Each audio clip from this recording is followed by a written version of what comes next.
Okay, here we are in New Jersey. We are putting a outdoor kitchen right in this spot, and there is the pallet. This whole kitchen is pre-assembled legs and panels. Comes on that pallet, and we're going to put it right here, and we're going to go through some of the tools we're going to need in order to do this.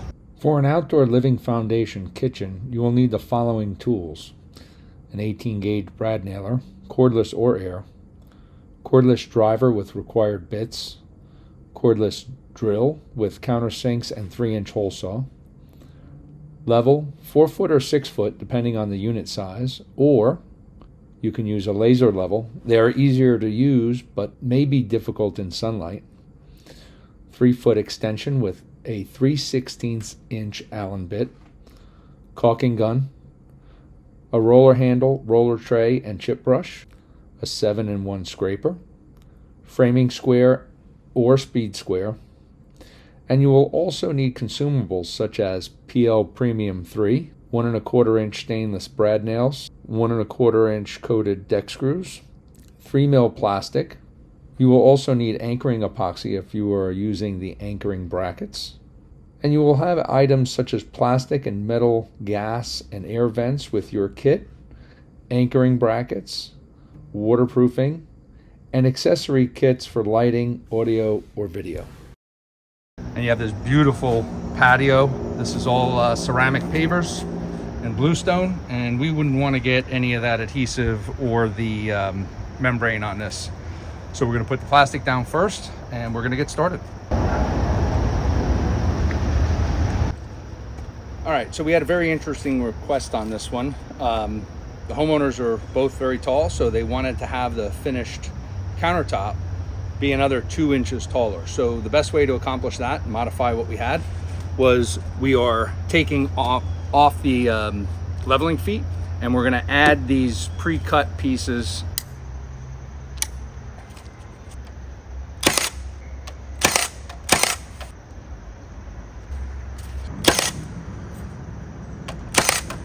Another thing you're going to want to do is, after you set your pieces, this face and this edge is going to see the face panel. Make sure there's any residue, bumps, anything sticking out, clear it out. You want it to be nice and tight, so when you nail it and screw it, you don't have anything in the way holding the panel out. After you get your legs set up, we're going to lay out all of our face panels and then our floors and the trays and put those together. All trays are the same width as the legs. 4-inch strips, end panel, another rear panel. Now, according to the exploded assembly drawing attached, you're gonna lay out your panels. This one here, this is the one in the face. It's very easy to identify. So in order to find the rear one, I'm gonna grab the panel that is that size. So we're gonna start with this rear panel, put the face panel on the side. So these are pretty easy to set up. You have this ledger on the front, which locks into this, right? We cleaned our face, we cleaned this. With the face panels, I like to be liberal. I put enough up in here. Let this all lock in. Make sure you get some on this bottom leg. Now this one carrier strip is sitting a little bit proud. You want to line it up with the panel, not with the carrier strip. You can trim that. One in the top, flush up the bottom. One in the bottom. You want to square up the panel. Now, a speed square is fine. When we drop in the tray panels on the floor, they're perfectly square, so that's going to true everything up. As long as you're not letting this sit overnight, you're going to have a little bit of play. So we're going to be going pretty quick. Once we get this nailed up, we get our face panels on, we can drop in our floor. That'll all get adhesive. It'll all get squared up. So this will be just fine. If you're holding this square and you have a gap, you nail this side, get it tight, and then grab your clamps, clamp that.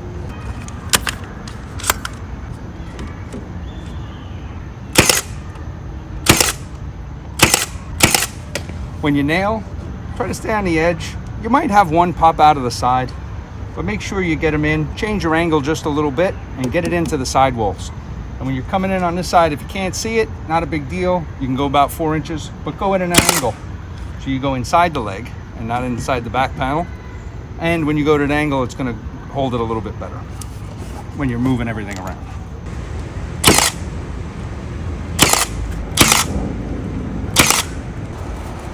Now, the next leg is going to go half on, half off this panel. So we're going to mark 2 inches is the halfway point.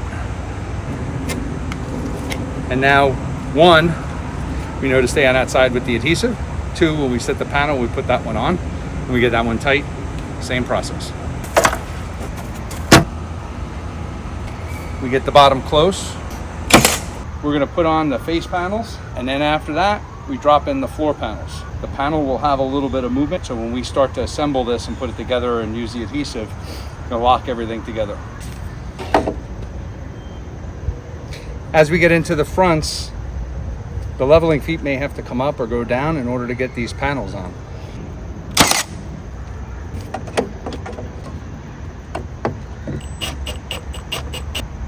About where I need it.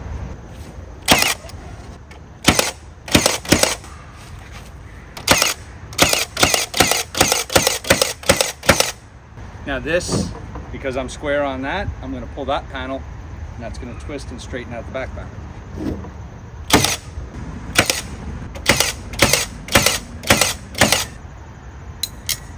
This piece broke, but the fiber mat is still connected in the back. Don't rip it off. Put a little glue in there, and then when we put it in, it's going to be like it never broke.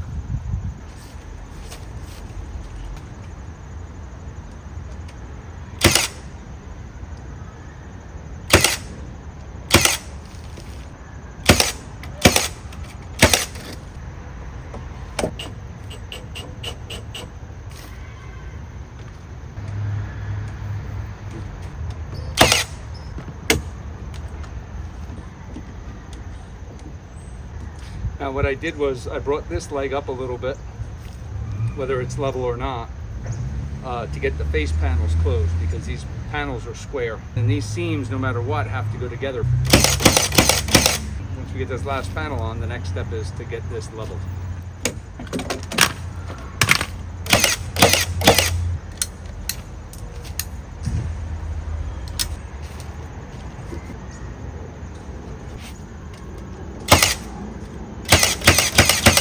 A little late, but we have to realize that we should put them on eventually. I'm going to break out the laser level because it's going to be a lot more accurate and easier to see what has to come up, what has to go down.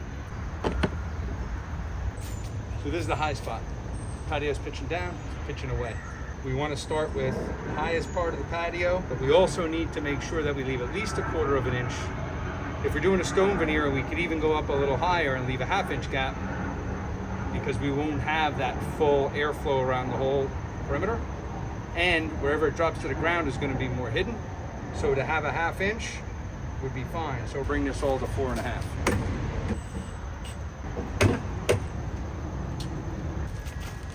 Now we got that side at 4.5.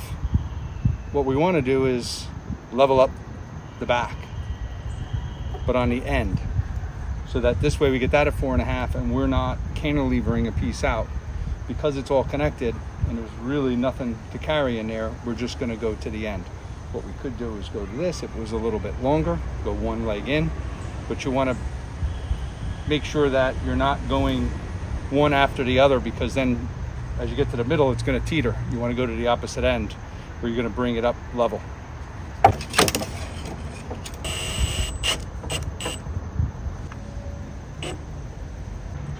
Now you could see this whole thing's just floating in the air.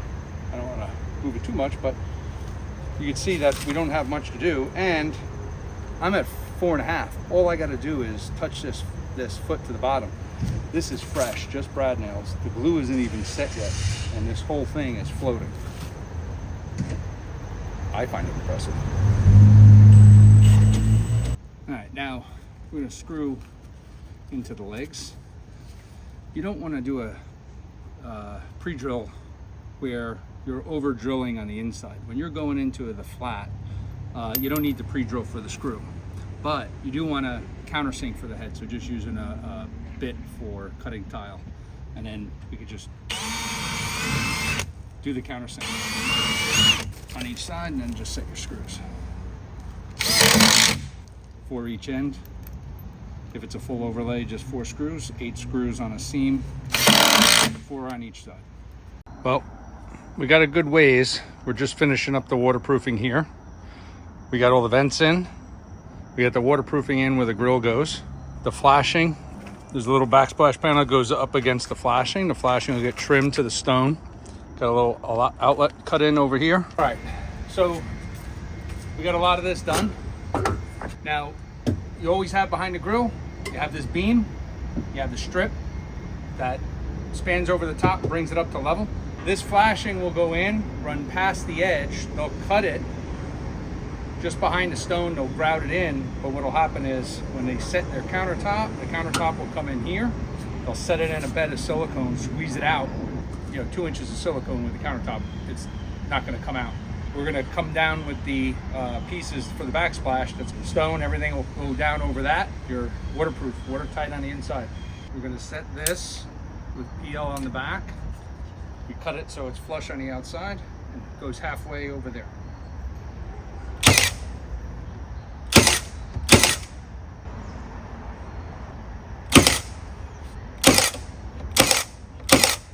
So this piece is wanting to bow out and not stay against the aluminum. So I'm just gonna nail in a little block that'll hold it. Now that's 2 1/4. Slide the bluestone in, beat a silicone, set their stone on top. They'll stay dry forever. Okay, so this was a 1-day install.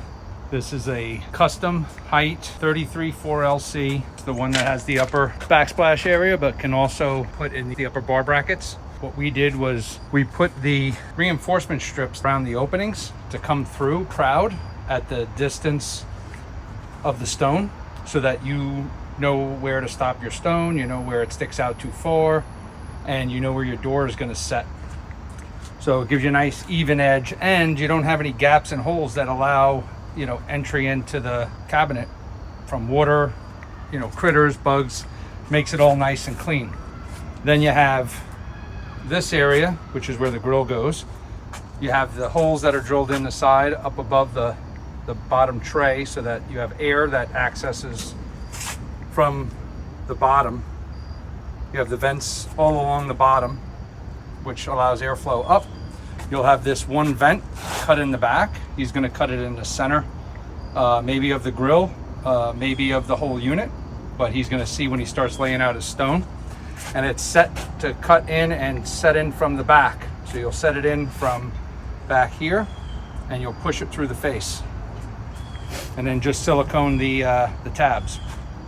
And then this is the mesh material down here that will be cut and go underneath the stones to allow the airflow but keep the critters out. And then you have your backsplash with your flashing that runs all the way through. That'll be a bed of silicone that you set the countertop in. This is going to be a 2-inch bluestone top, and then stone's going to be up on that backsplash, and then they will set the bluestone cap, and I will be back to set the fiber optic lighting inside the dry enclosed finished cabinet. We'll be able to mount the driver and the controls for the LEDs so they can control it with their phone, control the color, the brightness and whatnot. And then on the inside, put in the clamp brackets down in the center of the leg. That's it.